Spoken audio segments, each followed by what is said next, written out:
Aunty ధూప అవుతుంది కొన్ని నీళ్ళు గిరా అని అంటే ధూపేంది నేను పొద్దున్నే ధూపం వేసేసిన కదా అన్నది. అంటే ధూపం కాదా అంటే నాకు ధూప అవుతుంది కొన్ని నీళ్ళు ఇవ్వండి అన్నది. అంటే ఏంది అన్నది. అంటే నోరంతా ఎండికపోతుంది ఆంటీ కొన్ని నీళ్ళు అని అంటే ఓహో దాహం అవుతుందా అన్నది. ఇంకా నయం మంచి ఆరోగ్యం వెలిగించిన నోట్లేదు.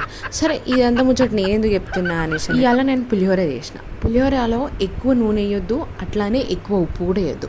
ఈ రెండు వేయడం వల్ల ఎండాకాలంలో మస్తు అంటే మస్తు ధూపం అమ్మో వద్దు, దాహం చాలా అవుతుంది. సరే పులిహోర అయితే అందరికీ తెలిసిన ప్రాసెస్. ముందు మంచిగా అన్నాన్ని పొడిగా చేసేసుకొని దాంట్లోకి కొంచెం ఉప్పు నిమ్మరసం పిండేసుకొని ఫ్రై తీసుకొని కొంచెం ఆయిల్ వేసుకొని దాంట్లోకి ఆవాలు జీలకర్ర పచ్చిమిర్చి ఎండుమిర్చి పల్లీలు మినప్పప్పు అవన్నీ వేసి కొంచెం పసుపు కరివేపాకు కూడా యాడ్ చేసుకొని స్టవ్ ఆఫ్ చేసుకొని మంచిగా అన్నంలోకి యాడ్ చేసుకొని మంచిగా కలిపేసుకోవాలి. మీరు ఎప్పుడైనా పులిహోరని చికెన్ ఫ్రైతో ట్రై చేయకుంటే ఒక్కసారి ట్రై చేయండి, టేస్ట్ అయితే నెక్స్ట్ లెవెల్ ఉంటుంది. ఇంకా వీడియోని లైక్ చేయండి, ఛానల్ని సబ్స్క్రైబ్ చేయండి. మీరు దాహం అంటారా ధూప్ అంటారా నాకైతే కమెంట్ చేయండి.